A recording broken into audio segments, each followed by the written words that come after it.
নমস্কার বন্ধুরা, সরকারি কর্মীদের জন্য দারুণ একটা খুশির খবর।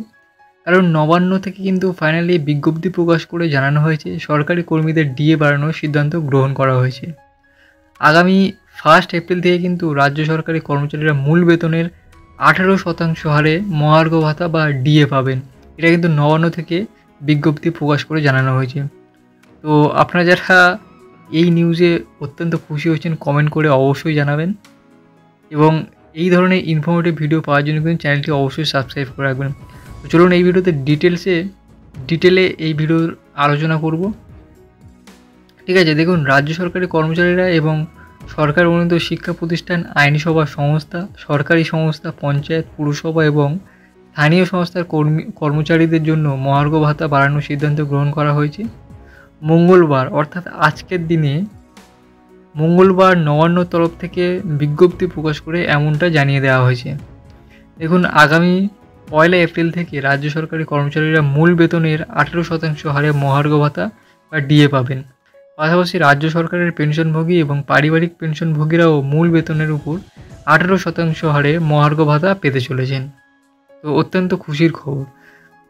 নবান্ন থেকে প্রকাশিত এক স্মারকলিপি অনুযায়ী যারা পঞ্চম পে কমিশন অনুযায়ী পূর্ববর্তী বেতনক্রমে রয়েছেন তাদের মহার্ঘ ভাতা 161% থেকে বৃদ্ধি পেয়ে 171% হবে। অর্থাৎ যারা পঞ্চম পে কমিশন অনুযায়ী পূর্ববর্তী বেতনক্রমে রয়েছেন তাদের জন্য কিন্তু 161% থেকে বৃদ্ধি পেয়ে 171% হবে। আর যারা যেসব পেনশনভোগী এখনও রোপা 2009 অনুযায়ী পেনশন পাচ্ছেন তারাও 171% হারে মহার্ঘ ভাতা পাবেন। তো অত্যন্ত দারুণ একটা খবর।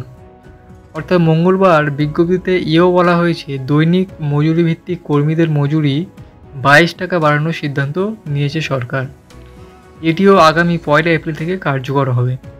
নবান্ন বলেছে রাজ্যের লক্ষাধিক সরকারি কর্মচারী এবং পেনশনভোগী উপকৃত হবেন এই সিদ্ধান্তের ফলে।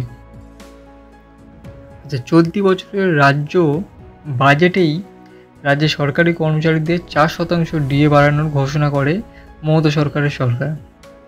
বর্তমানে কেন্দ্রীয় শাসিত কর্মচারীরা 53% হারে মহার্ঘ ভাতা পান।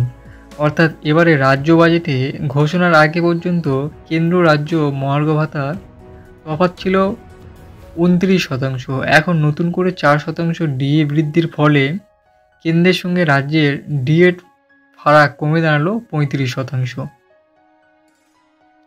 অর্থাৎ এই যে নিউজটা আপনারা পেলেন, এটাতে কতটা খুশি হয়েছেন অবশ্যই কিন্তু আপনি কমেন্ট করে জানাবেন, এবং ভিডিওটা অবশ্যই একটি লাইক করবেন, এবং চ্যানেলে নতুন হলে চ্যানেলটি অবশ্যই সাবস্ক্রাইব করে রাখবেন।